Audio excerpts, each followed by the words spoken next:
So, for any viewers of my channel older than 3, you might remember back in 2019 when former US President Donald Trump expressed his interest in the United States purchasing the country of Greenland. Now, at the time this obviously sounded pretty stupid, and we all had a good laugh at the stupid thing, and then we went back to licking subway tiles or whatever it was that people did before 2020. But what's interesting about this particular crackpot scheme is that Trump was far from the first person to propose it. In fact, the US actually has a really long history of wanting to buy Greenland. Back in 1867, US Secretary of State William Seward considered making a bid for Greenland, but was ultimately shot down after buying Alaska and killing the country's hype over desolate Arctic wastelands. Then, in 1910, the US came a little closer, drawing up an actual formal proposal to trade the island of Mindanao to Denmark in exchange for Greenland, so that Denmark could trade Mindanao to Germany for northern Schleswig, because back in 1910, populated islands were basically like colonial Pokemon. The closest the US ever came to buying Greenland was in 1946, when we actually offered Denmark $100 million in gold for the island, and Denmark was like, weird. No. So clearly, the US has had its sights set on Greenland for quite a while, and no offense to Greenland, but you kinda have to wonder, why? Well, that's a complicated question, but don't worry, because we have an even more complicated question to answer first. Can you even buy an entire country?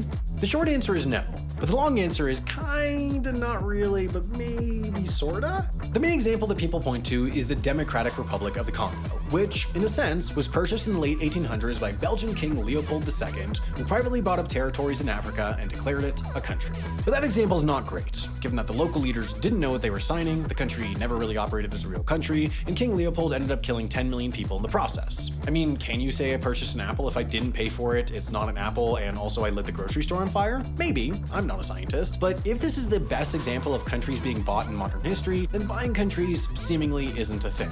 The biggest problem with this idea of buying an entire country, not just an island or a large chunk of territory like Alaska, is that there usually isn't anyone to buy that country from. I mean, a country could theoretically sell itself to another country, but that's just two countries choosing to merge, like when Syria agreed to basically get absorbed into Egypt in the 50s to save themselves from their own communist party. But we're not talking about just any country here, we're talking about Greenland. And Greenland is in a bit of a unique situation. You see, when Trump talked about buying Greenland, he was talking about buying it from Denmark, claiming repeatedly that Denmark owns Greenland. But unlike normal facts, that fact has the special quality of not being true. So not true, in fact, that Denmark had to release a whole statement over how they don't actually own Greenland. They do, however, have some control over Greenland. You see, Greenland is still part of the Kingdom of Denmark. While they did break off from Denmark to become a fully fledged self-governing country, Denmark still provides military defense and controls most of their foreign policy, in addition to, most importantly, propping them up with that sweet kroner. Now, the United States might not be able to purchase Greenland from Denmark, but they could theoretically outbid Denmark to become Greenland's new sugar daddy, because the key to being the best sugar daddy in town is being $30 trillion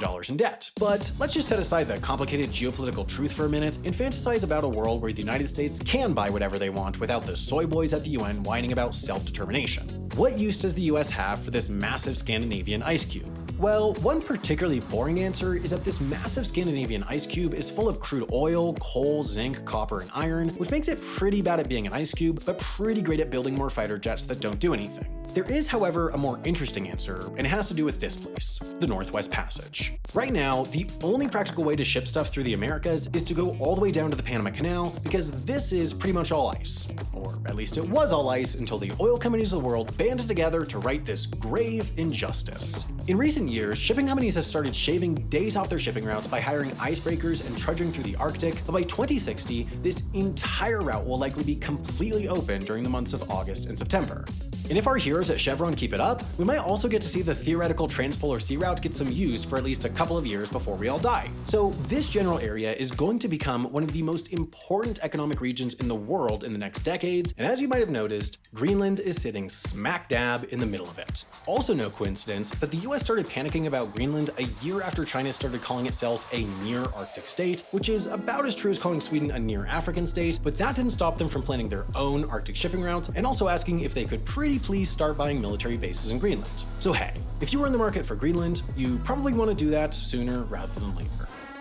But if instead of buying Greenland, you want to just know more about the US's weird long history with acquiring territories around the world, I'd recommend checking out Daniel Immerwahr's book, How to Hide an Empire. And the best way to enjoy this book, at least in my opinion, is to listen to it for free with a membership to our sponsor, Audible. Look, I just love Audible. Being able to listen to my books while I'm doing dishes, driving to work, or taking a long flight has made it so much easier to get back into reading. Audible Plus subscriptions come with a massive library of best-selling audiobooks that you can take with you anywhere. Plus, if there's an audiobook you want that's not part of the streaming catalog, you can pick up an extra title for free every single month and keep it forever. On top of that, they have some killer original podcasts, sleep-inducing soundscapes, basically anything you'd want to put in your ears. And best of all, HI viewers get to try Audible Plus for free for 30 days, which includes unlimited access to their Audible Plus catalog and a credit to get any audiobook, which you keep forever. I mean, come on, that's a free book. Why wouldn't you try it? Just click the button on screen or text HI to 500-500 or go to audible.com/HI to sign up for free, and you'll be helping HAI